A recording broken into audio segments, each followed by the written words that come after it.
ஆண்டவராகிய இயேசு கிறிஸ்துவின் நாமத்தினால் உங்களை வாழ்த்துகிறேன். நாம் இன்றைக்கும் கூட தொடர்ச்சியாக ஒப்பு கொடுத்தலை குறித்து ஒரு பகுதியை தியானிக்கலாம். பரிசுத்த ஆவியானவர் நமக்கு உதவிகளை செய்வாங்க. யோபு புஸ்தகத்தை திருப்பிக் கொள்ளலாம். புக் ஆஃப் ஜோப் சாப்டர் 13, 13ஆம் அதிகாரம் வசனம் 15. We'll read from book of Job chapter 13 verses 15.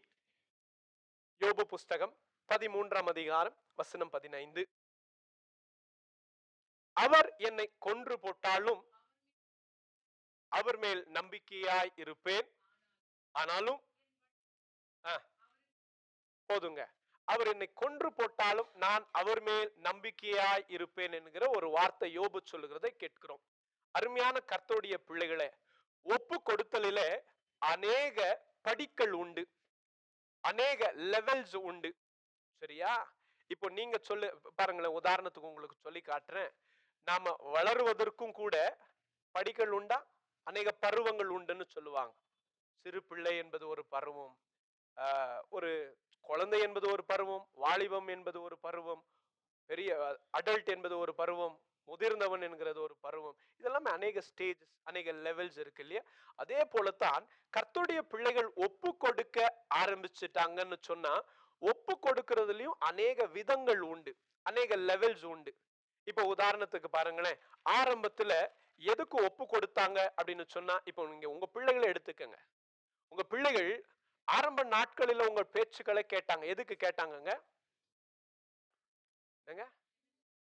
சின்னதா இருந்தாங்கன்றதுனால கேட்டாங்களா? என்னையா நீங்க சின்னதா இருந்தாங்களா கேட்டாங்களாம். எங்க அப்ப சின்ன பிள்ளைங்களை கேளுங்க, சின்ன பிள்ளைகளை வச்சிருக்கிற பேரண்ட்ஸை கேளுங்க, உங்க பிள்ளைகளா உங்க பேச்சை கேட்கறாங்களான்னு. அதையும் தாண்டி கேட்கறாங்கன்னா எதுக்கு? தேங்க்யூ. கேட்கலன்னா விழும் இல்லையா? நல்லா கவனிங்க. ஒப்பு கொடுத்தல அநேக விதங்கள் உண்டு. நான் வேகமாய் சொல்லி கொடுக்கிறேன். முதலாவது, இதெல்லாம் நம்ம பார்க்க போறது இல்லை, இதுல ஒண்ணுதான் கவனிக்க போறோம். சரியா?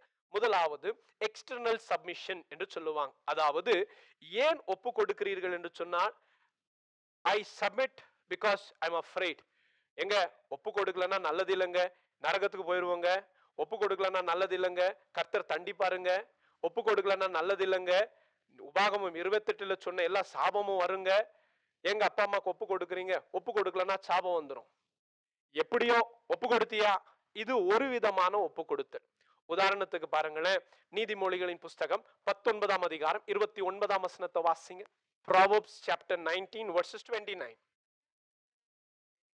பரிகாசக்காரருக்கு தண்டனையும் மூடனுடைய முதுகுக்கு அடிகளையும் ஆயத்தமா இருக்கிறது. இதனாலதான் என்ன பண்ணுவாங்க? கீழ்படிவாங்க. எதுக்கு கீழ்படிவாங்கன்னு நினைக்கிறீங்க? இதற்காக கீழ்படிவாங்க. கீழ்படிவாங்களா? ஆமா படிவாங்க. ஏங்க? இல்லைன்னா அடி விழுகும். புரியுதா உங்களுக்கு? அதனால கட்டாயத்து நிமித்தமா கீழ்படிவாங்க, பயத்து நிமித்தமா கீழ்படிவாங்க. நாமும் கர்த்தருக்கு அப்படி ஒரு காலத்துல கீழ்ப்படிஞ்சு இருக்கலாம். அது பழைய உடன்படிக்கையை குறிக்கும். In olden days, people trembled and feared God because they were afraid that something might happen to them. முந்தின நாட்களிலே, பழைய ஏற்பாட்டு நாட்களிலே, பழைய உடன்படிக்கை நாட்களிலே ஜனங்கள் கர்த்தருக்கு கீழ்ப்படிஞ்சாங்கன்னா காரணம் என்ன தெரியுமா? அநேகருடைய காரணம் என்ன தெரியுமா? தண்டனை பண்ணுறோம், இல்லைன்னா ஏதாகிலும் நியாய தீர்ப்பு நம்மேல் வந்துரும் பயந்தாங்க. சின்ன ஆதாரத்துக்கு ஒரு வசனத்தை வாசிக்கலாம். யாத்திராகமத்தின் புஸ்தகம் chapter 20 verses 19. மோசேயை நோக்கி ஜனங்க என்ன சொன்னாங்க? கர்த்தர் பேசுகிறாங்க பர்வதத்தின் கொடிமுடிகளில் இருந்து. ஜனங்க எல்லாரும் சேர்ந்து மோசே கிட்ட என்ன சொன்னாங்க பாருங்க. மோசே, நீங்க பேசுங்க, நாங்க கேட்கிறோம், தேவன் எங்களோட பேச வேண்டாம். ஏன்பா? பேசினால் நாங்கள் செத்துப்போம். ஒப்பு கொடுக்கிறோம். எதுக்கு? பயத்தின் நிமித்தம். புரியுதா உங்களுக்கு? This is called external submission. கட்டாயத்தின் நிமித்தமா ஒப்பு கொடுக்கிற தன்மை முதலாவது, கட்டாயத்தின் பேரில் ஒப்பு கொடுக்கிறது. இரண்டாவது இன்னொன்னு உண்டு. இது என்ன? டிரான்சாக்ஷனல் சப்மிஷன் என்று சொல்லுவாங்க. Transactional submission. டிரான்சாக்ஷன் என்னங்க? ஒன்னு கொடுத்து ஒன்னு வாங்குறது. Very good. டிரான்சாக்ஷன், நான் பணத்தை கொடுக்கிறேன், பொருளை வாங்கி கொள்ளுகிறேன், இந்த பொருளை கொடுத்து அந்த பொருளை பெற்றுக் கொள்ளுகிறேன். இதுக்கு தான் டிரான்சாக்ஷன் பண்ணுவாங்க. நான் ஒப்பு கொடுக்கிறேன், நான் ஒப்பு கொடுத்தால் தேவரீர் எனக்கு என்ன செய்வீர்? ஏதாகிலும் பெற்றுக்கொள்வதற்காக ஒப்பு கொடுத்தல். இது இரண்டாவது. என்னது இது? Transactional submission. புரியுதா உங்களுக்கு? தமிழ் என்ன சொல்லலாம் டிரான்சாக்ஷனல் சப்மிஷனுக்கு? பரிமாற்றத்தின் ஒப்பு கொடுத்தல். பரிமாற்றம். நான் இதை கொடுப்பேன், நீங்க அதை செய்யுங்க. நான் ஒப்பு கொடுக்கிற ஆண்டவரே என்ன கொடுப்பீங்க எனக்கு? புரியுதா உங்களுக்கு? ஆமா. இதுக்கு ஆதாரங்கள் வேதாகமத்தில் உண்டு பாருங்களேன். நான் உங்களுக்கு அநேக முறை இதை சொல்லி இருக்கிறேன். யோவான் புஸ்தகம் 6ஆம் அதிகாரத்தை நீங்க வாசித்து பாத்தீங்கன்னா, ஆண்டவராகிய இயேசு கிறிஸ்து 2 மீன் 5 அப்பத்தை அநேகருக்கு போஷித்தாங்க. மறுபடியும் கூட சில மீன்களையும் அப்பத்தையும் அநேகருக்கு போஷித்தாங்க. இந்த ஜனங்கள் இப்படிப்பட்ட அற்புதங்களை இயேசு செய்கிறதை கண்டாங்க. இயேசு 1-2 அற்புதம் செஞ்சாங்க. எழுதாதது இன்னும் அநேகது உண்டு. அவ்வளவு அற்புதங்களை இயேசு செய்ய செய்ய ஜனங்க இதை பார்த்துட்டு இயேசுவை பின்பற்ற தொடங்கிட்டாங்க. இயேசு எங்க போனாலும் கூடவே போறாங்க. இயேசு வர வரைக்கும் காத்து இருக்கிறாங்க. இயேசு ஜனங்களுக்கு தெரியாம இன்னொரு வழியா கடந்து போயிட்டாலும் இயேசுவை தேடிக்கிட்டு போறாங்க. நாங்க உங்களுக்காக காத்து இருந்தோமே, எங்க போயிட்டீங்க இயேசுவே? இயேசுக்கு தெரியும் இவங்க வருதெல்லாம் எதுக்கு? அற்புதம் செய்ய, அதுக்காக. ஏன்னா அன்னைக்கு ஒரு நாளுடைய பணம் அன்னைக்கு அவங்களுக்கு சாப்பாடுக்கு தான் கரெக்டா இருக்கும். இப்போ ஒரு நாள் சாப்பிடணும்னா ஒரு நாள் கூலி வேலை செய்யணும். அப்பதான் அவங்களுக்கு என்ன உண்டாகும்? சாப்பாடு உண்டாகும். இப்ப இயேசு கூட இருந்தா வேலை செய்ய வேண்டாம், என்ன கிடைக்கும்? நேரத்துக்கு சாப்பாடு கிடைக்கும். இதுக்கு ஏன் நாம காலையில 6 மணிக்கு போய் சாயங்காலம் 6 மணி வரைக்கும் வேலை செய்யணும்? வேண்டாம் வேண்டாம். இவர் போற இடத்துல இவர் பின்னாடியே போவோம். போனா சாப்பாட்டுக்கு நேரம் வந்தா யாருன்னா சீசன் போய் சொல்லுவாங்க, ஜனங்கள்லாம் பின்னாடி வராங்க, பசியில இருக்கிறாங்கன்னா அவர் ஏதாவது அற்புதம் செய்வாங்க, அதை வாங்கி சாப்பிடலாம். இப்போ இவங்க ஒப்பு கொடுக்கிறாங்க. எதுக்காக? எதுக்கப்பா பின்பற்றி வரீங்க? ஏதாகிலும் கிடைக்கும்னு தான். ஒப்பு கொடுத்தல் ஏதாகிலும் பெற்றுக்கொள்ள. அப்ப இயேசு என்ன பண்ணாங்க? அவங்களுக்கு அது உண்மையானது அல்ல. இயேசு உபதேசத்தை தொடங்கின உடனே அவங்க எல்லாரும் என்ன பண்ணாங்க? இயேசுவை விட்டு பின்வாங்கி போயிட்டாங்க இல்லையா? பாருங்க, நான் உங்களுக்கு ஃபால்ஸ் சப்மிஷன் அப்படின்னு சொல்லி ஒன்னு எடுத்திருந்தேன். பொய்யான ஒப்பு கொடுத்தல். அந்த காரியங்கள்ல தான் இது சேரும். சரியா? புரியுது உங்களுக்கு? இப்ப நான் சொல்றேன், இந்த டிரான்சாக்ஷனல் சப்மிஷன். ஏதாகிலும் கொடுத்தா ஒப்பு கொடுப்போம். உங்க பிள்ளைய கடைக்கு அனுப்புனா என்ன சொல்லுவான்? என்ன வாங்கி கொடுப்பீங்க? மிச்ச காசை நான் எடுத்துக்கவா, மீதி காசை நான் எடுத்துக்கவா, ஏதாவது கொடுங்க. அப்ப கீழ்படிய. முன்ன என்ன பண்ணிட்டு இருந்தான்? போகலன்னா விழுவும், அதனால கடைக்கு போயிட்டு வரேன்னு ஓடிட்டு இருந்தான். இப்ப என்ன கேட்கறான்? போற கடைக்கு கமிஷன் கேட்கறான் இல்லையா? ஆமா. see I'll take you through next. அடுத்தது எப்படி இருக்கும்? அடுத்தது என்ன விதமான ஒரு ஒப்பு கொடுத்தல்? Situational submission. சிச்சுவேஷனல் சப்மிஷன், சூழ்நிலைக்கு தக்கவாறு ஒப்பு கொடுத்தல். நீங்க ஒப்பு கொடுப்பீங்களா மாட்டீங்களா என்பதை யார் தீர்மானிப்பா? எங்க சூழ்நிலை சொல்லும் பிரதர். இது எப்படிப்பட்டதுனாக்கா கமிட் பண்ணாத வாழ்க்கைகள். இப்ப பாருங்களேன், ஞாயிற்றுக்கிழமை சபைக்கு வரணும் என்கிறது என்ன நினைக்கிறீங்க நீங்க? அது வந்துட்டு கடமை நினைக்கிறீங்களா? பின்ன கமிட்மெண்ட் என்ன அர்த்தம் தெரியுமா உங்களுக்கு? கமிட்மெண்ட்ன்றதுக்கு வார்த்தைக்கு அர்த்தம் என்னன்னு தெரியுமா உங்களுக்கு? என்னவே ஆனாலும் என்ன பண்ண முடியாது, அதை மீற முடியாது. இங்க என்ன நினைக்கிறாங்க தெரியுமா? இன்னைக்கு கிறிஸ்தவர்கள் பொதுவா ஐயா இந்த ஞாயிற்றுக்கிழமை நீங்க வரலன்றதுனால இல்லை, இது பொதுவான செய்தி. சரியா? அவர் வேலைக்கு போயிருந்தாங்க ஐயா, நல்லா கவனிங்க. வாரம் முழுக்க வந்தாங்க. சரியா? ஞாயிற்றுக்கிழமை தான் அவங்களுக்கு வேலை இருந்துச்சுன்றதுனால போனாங்க. கர்த்தர் அதையும் சீக்கிரமா மாத்தி கொடுக்குவாரு நான் விசுவாசிக்கிறேன் ஐயா. ஆமென் சொல்லுங்க. ஆமா, நல்லா கவனிங்க. ஞாயிற்றுக்கிழமை யார் கமிட்டட் அப்படின்னு நீங்க நினைக்கிறீங்க தெரியுமா? பாஸ்டர். ஏதாவது ஒரு ஞாயிற்றுக்கிழமை எந்த சபையிலாவது பாஸ்டர் அப்படி யோசிச்சுட்டு உட்காருவாங்களா?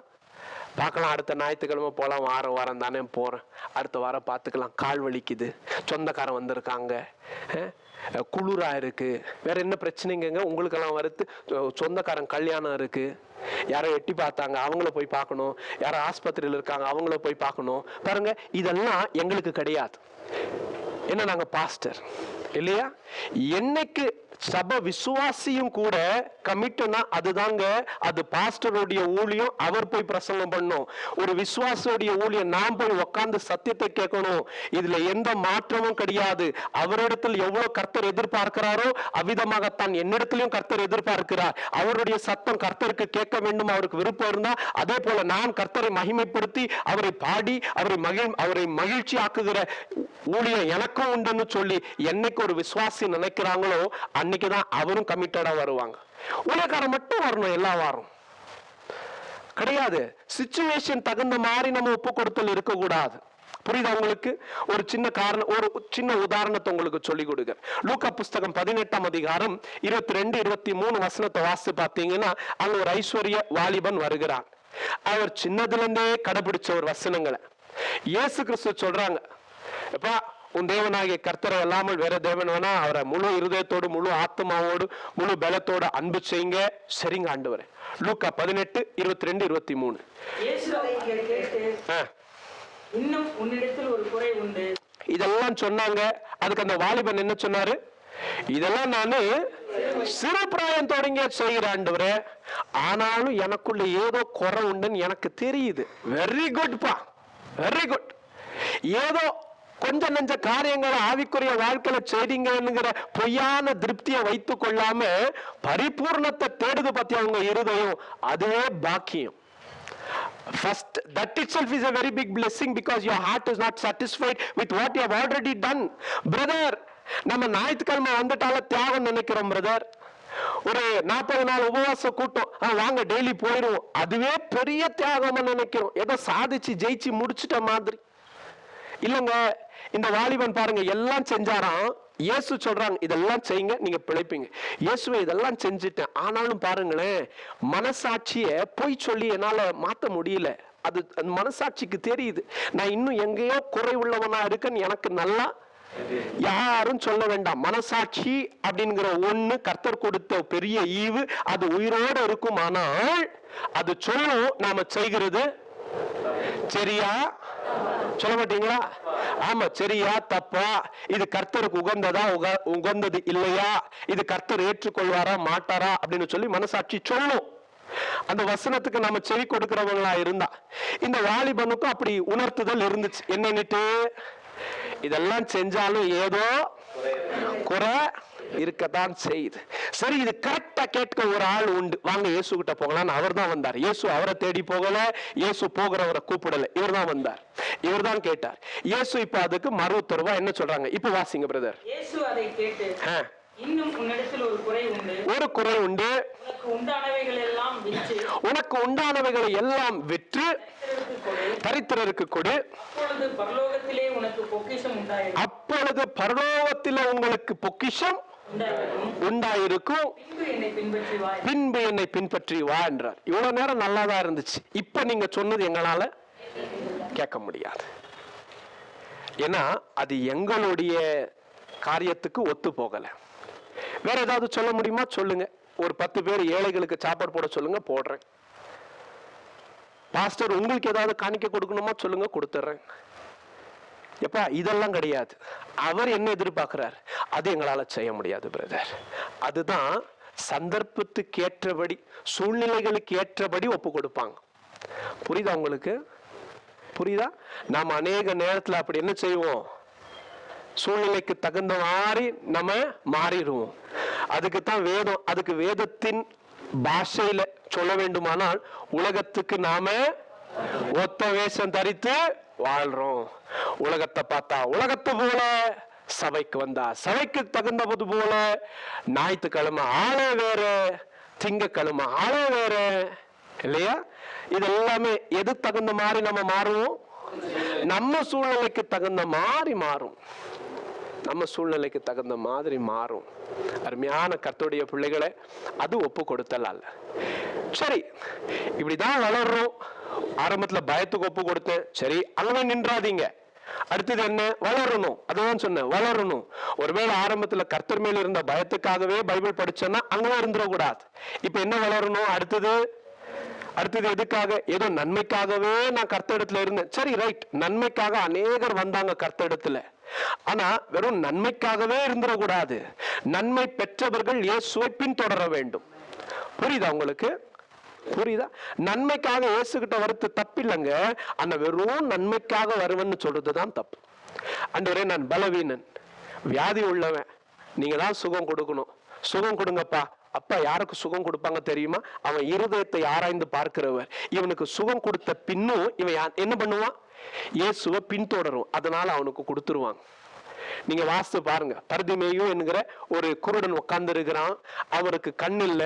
எனக்கு கண்ணு வேணும், தாவீதின் குமாரனே என்று சொல்லி கூக்குரலிட்டான். லூக்கா 18 தான் நினைக்கிறேன். அழுதான். இயேசு அவருக்கு பார்வை கொடுத்தாங்க. அவன் என்ன பண்ணாரு? எழும்பி அவருக்கு பின்பற்றிக்கிட்டு போயிட்டார். ரைட். நன்மைக்காக இயேசு கிட்ட போகலாங்க. யாரிடத்துல போவோம் நம்ம நன்மைக்கு? நீங்க சொல்லுங்க பார்க்கலாம். நமக்கு ஒரு சுகம் வேணும், யார்கிட்ட கேட்போம்? ஒரு தேவை இருக்கு, யாருக்கிட்ட கேட்போம்? கண்டிப்பா சுகத்துக்கும் தேவைக்கும் கர்த்தரிடத்துல கேட்கறது தப்புன்னு நான் ஒரு நாளும் சொல்லல. ஆனா சுகமும் நன்மையும் மட்டும் போதும் ஆண்டவரே, நீங்க தூரமாறுங்கன்னு சொல்றதுதான் தப்பு. புரியுதா உங்களுக்கு? ஆமா. அடுத்தது, நன்மைக்காக கிறிஸ்துவிடத்துல அப்படியே ஒப்பு கொடுத்து நடக்கலாம், பரவாயில்ல. மூணாவது என்ன? சந்தர்ப்பத்துக்கு தகுந்த மாதிரி அப்படியே ஒப்பு கொடுத்துட்டு நடந்துட்டு இருந்தேன். அடுத்த ஒரு லெவல் இருக்குங்க. இது என்ன? Matured submission. Matured submission. இதை தான் தியானிக்க போறோம் இன்னைக்கு.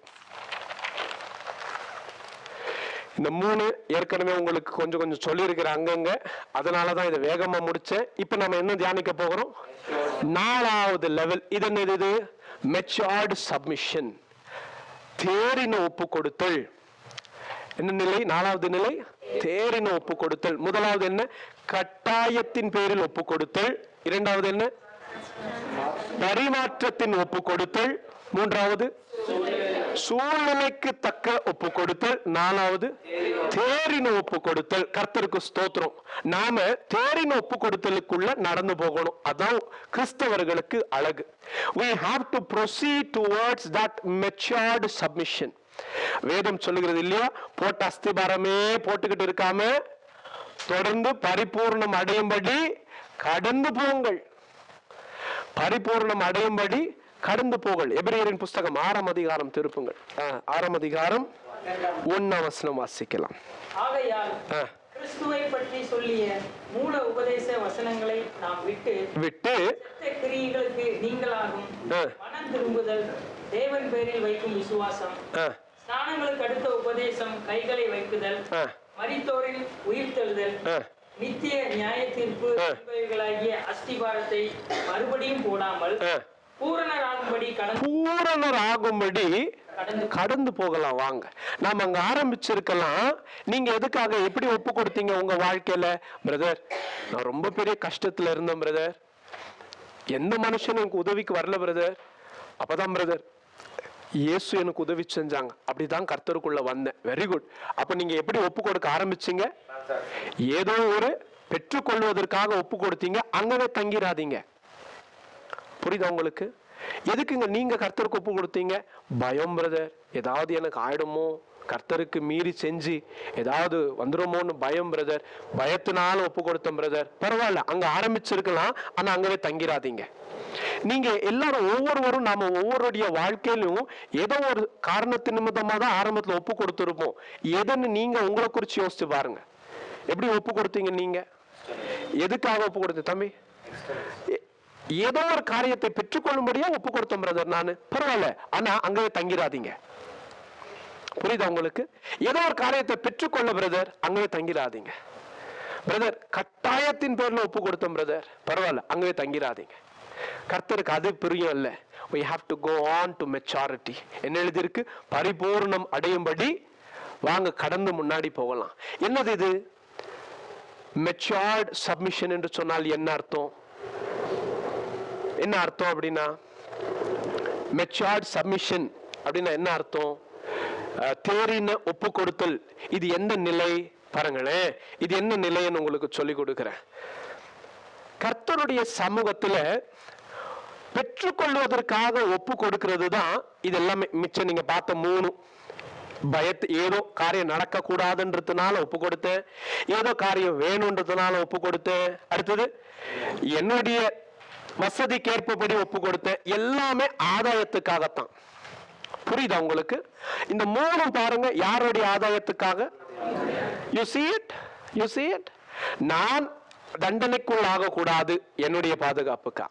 எனக்கு ஏதாவது வேணும் பெற்றுக்கொள்வதற்காக. சூழ்நிலைக்கு தகுந்தவாறு, என் சந்தர்ப்பத்துக்கு, என் சௌகரியத்துக்கு தகுந்த மாதிரி. மூணுமே யாரை மையப்படுத்தும்? சொல்ல மாட்டீங்களா? யாருங்க? நம்மள இல்ல, யாரை மையப்படுத்தும்? நம்ம தனிப்பட்ட என்னை மையப்படுத்தி தான் பிரதர் இதெல்லாமே. கரெக்ட். ஆனா மெச்சூர்ட் சப்மிஷன்ன்றது என்ன செய்யும் தெரியுமா? நாம இழந்தாலும், நாம நினைத்தது பெற்றுக்கொள்ளவில்லை என்றாலும், நாம நினைத்தது நடக்கவே இல்லைனாலும், பெற்றது இழந்தாலும், இப்போ இந்த மெச்சூர்ட் சப்மிஷன் என்ன செய்யும் தெரியுமா? கர்த்தருக்கு ஸ்தோத்திரம்னு சொல்லும். புரியுதா உங்களுக்கு? யோபு கர்த்தரிடத்துல தான் எல்லாம் பெற்றிருந்தாங்க, சரியா? ஆனா கர்த்தருக்கும் பிசாசுக்கும் பரலோகத்தில் நடந்த சம்பாஷணை நிமித்தம் நாம் பார்க்கிறோம், யோபு சகலமும் இழக்கும்படி கர்த்தர் அனுமதித்திருந்தார், பிசாசு சகலமும் இழக்க பண்ணினான். ஆனால் உண்மையாய் ஒப்பு கொடுத்த பாத்திரம் என்ன சொல்லும் தெரியுமா? சொல்லுங்க சொல்லுங்க. கர்த்தர் கொடுத்தார், கர்த்தர் எடுத்தார், கர்த்தருக்கு ஸ்தோத்திரம். இப்ப சொல்லுங்க, இந்த பாத்திரம் எதற்காக ஒப்பு கொடுக்கப்பட்டிருக்கு? பொருள் வந்துச்சு, பொருள் போச்சு, ஆனாலும் யாரை பிடிச்சிட்டு இருக்கிறாரு? அப்போ இந்த ஒப்பு கொடுத்தல் யாருக்காக இருக்குன்னு நினைக்கிறீங்க? தேங்க்யூ. கர்த்தருக்கான ஒப்பு கொடுத்தல் தான் தேறின ஒப்பு கொடுத்தல். கர்த்தருடையவைகளுக்காக அல்ல, கர்த்தருக்காக. It is not for God's provision, it is for God as my provision. தேவன் தாயா என்னுடைய பங்கு, கர்த்தர் என்னுடைய பங்கு. அந்த கர்த்தர் இருக்கிறாரா என்பதுதான் என்னுடைய கேள்வி. கர்த்தர் கொடுத்தார், கர்த்தர் எடுத்தார், என்ன பண்ண முடியும்? இன்னும் விசுவாசத்துடைய வார்த்தைகளை பாருங்க. அதான் இன்னைக்கு உங்களை வாசிக்க சொன்னேன். என்ன சொன்னார் அவரு? யோபு புஸ்தகம் 13ஆம் அதிகாரம் 15ஆம் வசனத்தை என்ன சொன்னாங்க? ஏங்க அது மட்டும் அல்ல, பொருட்களை எடுத்துட்டாங்க, பிள்ளைகளை எடுத்துக்கிட்டாங்க, எல்லாம் போச்சு. நண்பர்கள் எல்லாரும் என்னை இப்ப தூஷிக்கிறாங்க, வேலைக்காரர்களுக்கு நான் கேலியா இருக்கிறேன், சிறு பிள்ளைகள் தூரத்தில் நின்று என்னை பரிகாசம் பண்றாங்க, வேலைக்காரனை கூப்பிட்டால் என்னை மதிக்க மாட்டேன்றாங்க, மனைவி நேசிக்க மாட்டேன்றாங்க, வீட்டுக்குள்ள கூட எனக்கு இடம் இல்லை, வெளியில தான் இடம். இவ்வளவு வேதனைக்கு மத்தியில் அமர்ந்து இருக்கிற யோபு என்ன சொன்னாங்க தெரியுமா? அவர் இதெல்லாம் எடுத்துட்டு இல்லைங்க, அவர் என்னை கொன்று போட்டா கூட அவர் மேலதான் நான் நம்பிக்கையா இருப்பேன். And that is called matured submission. என்ன நம்பிக்கை யோபு உங்களுக்கு? என்ன நம்பிக்கை யோபுக்கு இப்படி சொல்ல? நீங்க சொல்லுங்க பார்க்கலாம். யோபு குறித்து நாம் வாசித்தவர்கள் தானே தேவ பிள்ளைகளே. என்ன நம்பிக்கை யோபுக்கு? அப்படி என்ன நம்பிக்கை? அப்படி என்னையா உங்களுக்கு நம்பிக்கை? அவர் சொல்லுகிற வாசிக்கலாம். யோபு புஸ்தகம் 23ஆம் அதிகாரம் 10ஆம் வசனம்.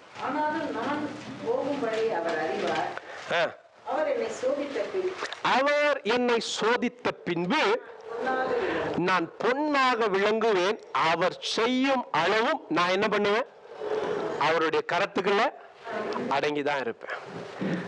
கர்த்தர் சகலமும் எடுத்தார், சரி பரவாயில்ல. கர்த்தர் சகலமும் என்னை விட்டு அகற்றினார், சரி இருக்கட்டும். ஆனாலும் என்னுடைய விசுவாசமும் நம்பிக்கையும் ஒன்றுதான். என்ன? கர்த்தர் என்னை பொன்னை போல புடமிட்டாலும் நான் சுத்த பொன்னாக விளங்குவேன். அது வரைக்கும் கர்த்தர் என்ன வேண்டாலும் செய்ய அவருக்கு என்ன உண்டு? அதிகாரம் உண்டு. அதுதான் மெச்சூர்ட் சப்மிஷன். துன்பங்களை கண்டு தூஷிக்க மாட்டாங்க கர்த்தரை. கர்த்தர் எதுக்காக கர்த்தருக்கு கீழ்ப்படுறீங்க? ஏதாவது கிடைக்கணும்? கிடையாது கிடையாது கிடையாது. பின்ன பயமா உங்களுக்கு? கர்த்தரை கண்டு பயம்னா கனம் பொருந்திய பயம் இருக்கு. எனக்கு என்ன அடிச்சிருவாரன்ற பயம் இல்லை, பின்ன நான் அவரை காயப்படுத்திடக்கூடாதுன்ற பயம் தான்.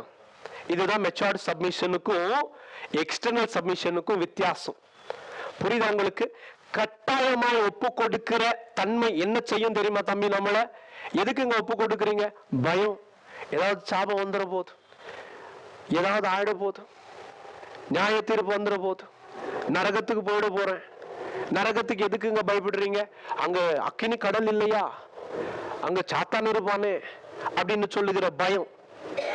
மெச்சூர்டு சப்மிஷன் ஒரு ஆள் இருக்காரு பாத்தீங்களா, தேறின ஆள் ஒப்பு கொடுத்ததுல அவரை கேளுங்க.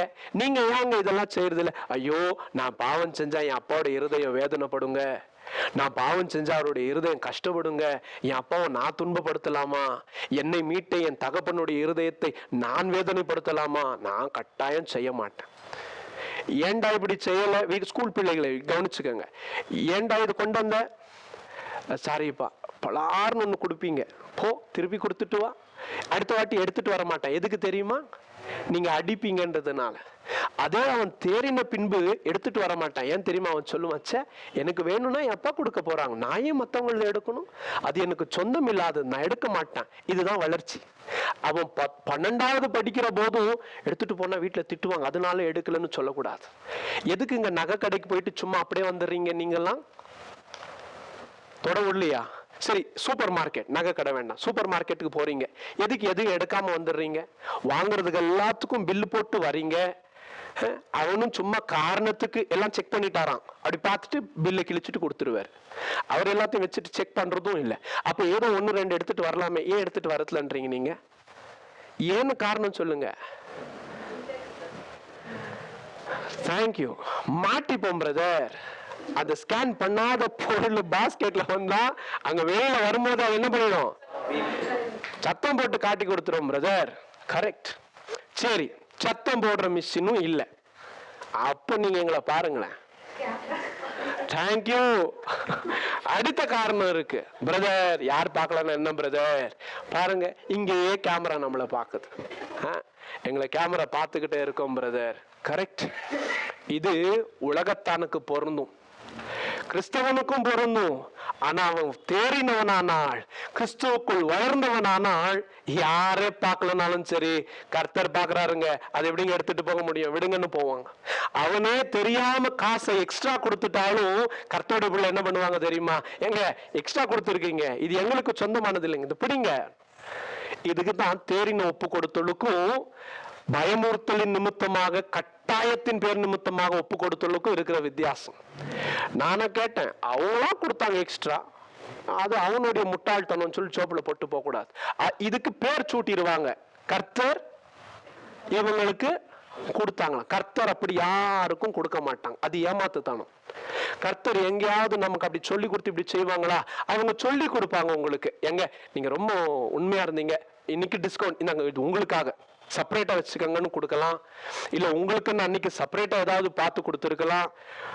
அதெல்லாமே சொல்லிட்டு தான் நடக்குமே தவிர சொல்லாம இப்படி மாத்து வழியில நடக்காது. அப்படி நடந்தா அது கர்த்தர் செய்கிறது அல்ல. அது கர்த்தர் நம்மளை பரிசோதித்து பாக்குறாங்க, இந்த பிள்ளை உண்மையா இருப்பாங்களா இல்லையான்னு சொல்லி. புரியுதா உங்களுக்கு? getting it or not? ஆமா, கவனிங்க, தொடர்ந்து கவனிங்க. இப்ப இந்த யோபு பாருங்க, அவருடைய ஒப்பு கொடுத்தல் எவ்விதமா இருக்குன்னு. கர்த்தருடையவைகள் அல்ல, கர்த்தர் தந்தவைகள் அல்ல. பிள்ளைகள் யாரால உண்டாகுகிற சுதந்திரம்? கர்த்தரால உண்டாகுகிற சுதந்திரம். ஐஸ்வர்யம் யார் கொடுக்கிறது? கர்த்தர் கொடுக்கிறாங்க. வேதம் சொல்லுகிறது, கர்த்தருடைய ஆசீர்வாதமே ஐஸ்வர்யத்தை கொடுக்கும். ஐஸ்வர்யம் கர்த்தரால உண்டானது, பிள்ளைகள் கர்த்தரால உண்டானது, எல்லாமே கர்த்தர் கொடுத்ததுதான். சரியா? அப்படிப்பட்ட யோபு எல்லாம் இழந்தான். ஆனா என்ன, எதை உறுதியா இருந்தார் அவரு?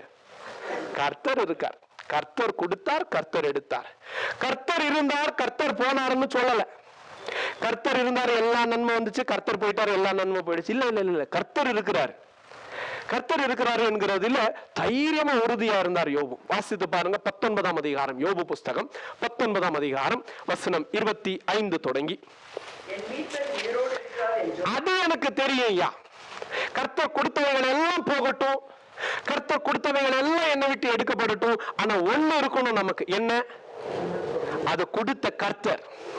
கர்த்தர் என் மீட்பர் உயிரோடு இருக்கிறார் என்றும், அவர் கடைசி நாளில் பூமியின் மேல் நிற்பார் என்றும் நான் அறிந்திருக்கிறேன். அல்லேலூயா. அதுதான் தேறின ஒப்பு கொடுத்தல், the matured submission. சங்கீதம் 23ஆம் அதிகாரத்தில் நமக்கு நல்ல அறிமுகமான வசனம், வாசிக்க வேண்டாம், நான் சொல்றேன் கேளுங்க. நான் மரண இருளின் பள்ளத்தாக்கில் நடந்தாலும் பொல்லாப்புக்கு பயப்பட மாட்டேன். கர்த்தர் கூட இருக்கிறீங்களா என்பதுதான் கேள்விங்க. என்னுடைய ஒப்பு கொடுத்தல் நன்மைக்காகவோ சூழ்நிலைகளுக்காகவோ சௌகரியத்திற்காகவோ ஆபத்தோ உபத்திரவமோ இல்லாத வாழ்க்கைக்காகவோ அல்ல, கர்த்தருக்காக. கர்த்தர் இருக்கிறார் ஐயா, இருக்கிறாருங்க, எனக்கு அது போதும். அப்போ உபத்திரவ பாதை இருந்தா அவர் அனுப்புனா நடந்து போவேன். கஷ்டமும் கண்ணீரும் இருந்தா அவர் சொன்னா கடந்து போவேன். ஏன்னா அழைத்த கர்த்தரின் மேல அவ்வளவு பெரிய விசுவாசம். அவர் பாருங்க, யோபு சொல்றாருங்க, கொன்று போட்டா கூட பரவாயில்ல, நான் அவர் மேல. அதுதான் மெச்சூர்டு சப்மிஷன்.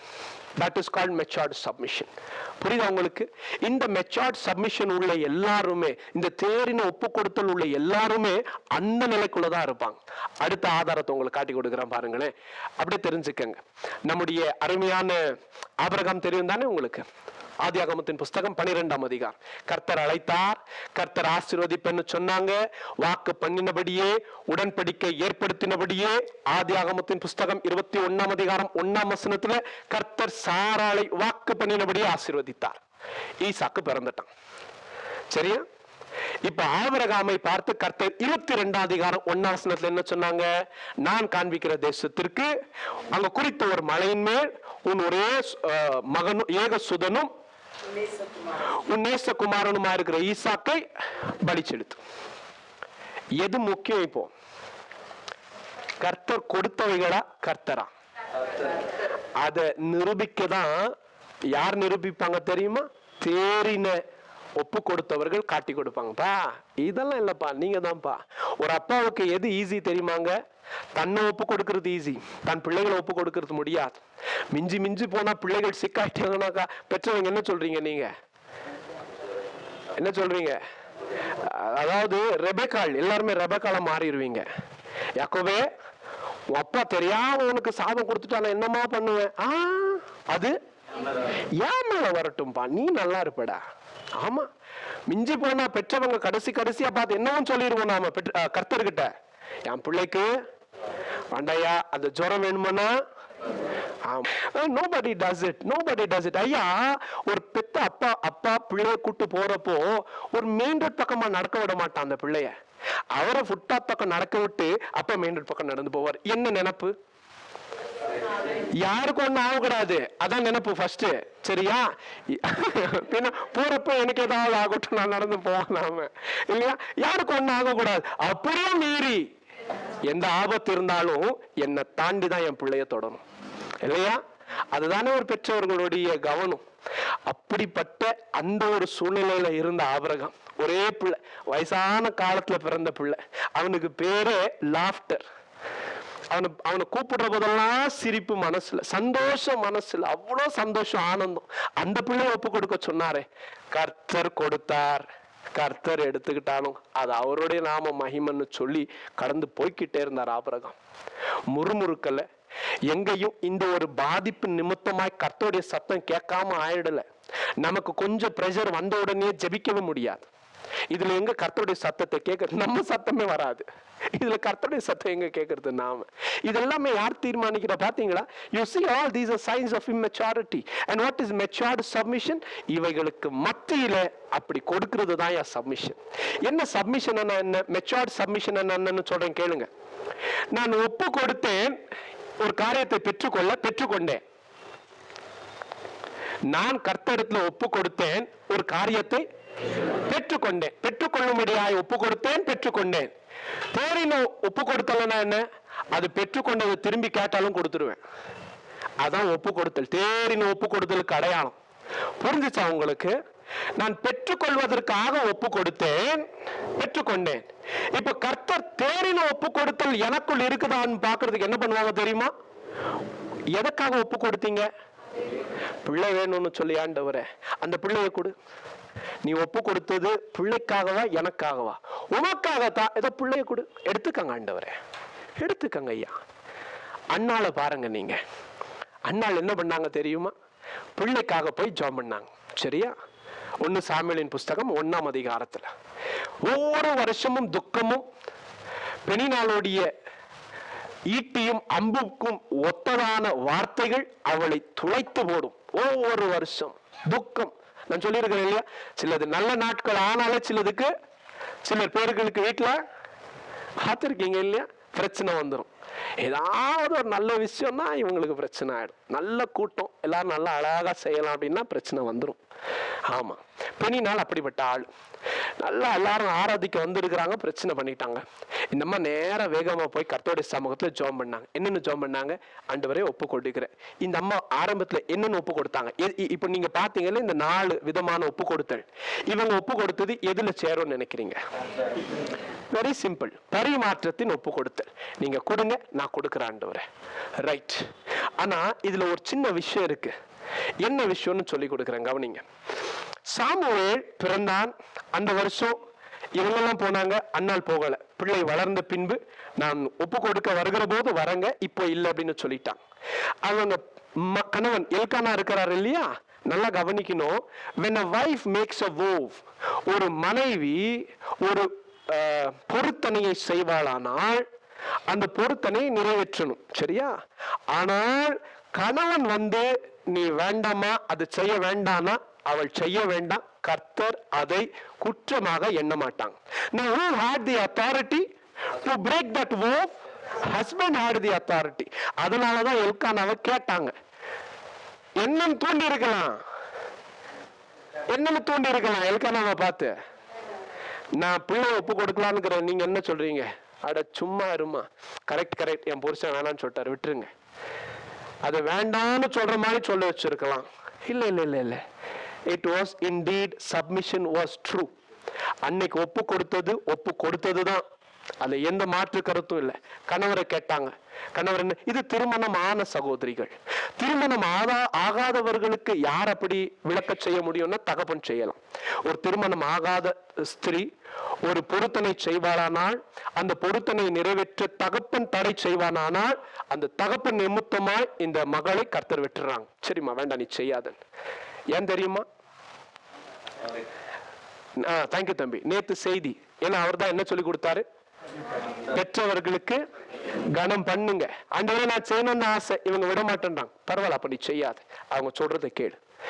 ஆண்டவரே நான் செய்யணும்னு ஆசை, என் புருஷன் விடல, பரவாயில்ல, அது உனக்கு மேல நியமித்த அதிகாரம், அந்த அதிகாரத்தை கீழ்ப்படி. You see, God never contradicts his own teachings. புரியுதா உங்களுக்கு? அங்க கணவன் சொன்னா கர்த்தருக்கு பண்ண பொருத்தனை, பரவாயில்ல, அவங்க சொன்னா கேளுங்க, நான் பார்த்துக்கிடுறேன் அதை பத்தி. That is fine. Look how wonderful our God is. எவ்வளவு அருமையான கர்த்தர். ஆமா, இப்போ எல்கானா கிட்ட அண்ணா கேட்கிறாங்க, நான் இப்படி பொருத்தனை பண்ணிருக்கிறேன், என்னப்பா செய்யலாம்? உன் மனசுக்கு தோன்றுகிறபடி செய் அப்படின்ட்டாரு. இப்ப என்ன பண்ண முடியாது, அண்ணா தடுக்க முடியாது. அண்ணா ஒப்பு கொடுத்தது உண்மை சாமுவேலுக்காக. ஆனா இப்போ அந்த ஒப்பு கொடுத்ததையே கர்த்தருக்கு கொடுக்க போனதுதான். இப்ப இதுக்கு பேர் என்ன ஒப்பு கொடுத்தல்? தேங்க்யூ. அங்கவே தங்கிடக்கூடாது, பெற்றுக்கொண்ட பின்பு அதுவே போதும் நினைச்சிடக்கூடாது. தேரின் ஒப்பு கொடுத்தலுக்குள்ளாக நாம் கடந்து போக வேண்டுமானால் பெற்றுக்கொண்டதை கர்த்தருக்காக மீண்டும் கொடுக்கிறது தான் தேரின் ஒப்பு கொடுத்தல். கர்த்தரிடத்துல பெற்றுக்கொண்டோம், ஆனா கர்த்தரை விட எங்களுக்கு நாங்க கர்த்தரிடத்துல இருந்து பெற்றுக்கொண்டது பெருசு இல்லையா? புரிஞ்சுச்சா உங்களுக்கு? நாங்க ஒப்பு கொடுத்ததினால கர்த்தரிடத்துல இருந்து பெற்றுக்கொண்டோம், ஆனா பெற்றுக்கொண்டதை விட எங்க கர்த்தர் தான் பெருசு எங்களுக்கு. அதனால இதை வேணுமானா திரும்பி என்ன பண்ணிடுவோம்? அது என்னன்னா இருக்கட்டும் ஐயா, பொருளா இருக்கட்டும், கர்த்தர் கொடுத்த என்னவானா இருக்கட்டும், எல்லாமே கர்த்தருக்கு தானே சொந்தம். நாங்க ஒப்பு கொடுத்தது உண்மைதானே. நாங்கள் எங்களுடையவர்கள் அல்ல, நாங்கள் கர்த்தருக்குரியவர்கள். அல்லேலூயா. This is called matured submission. கர்த்தர் உங்களை ஆசீர்வதிப்பாராக. நம்ம ஜெபம் பண்ணுவோம்.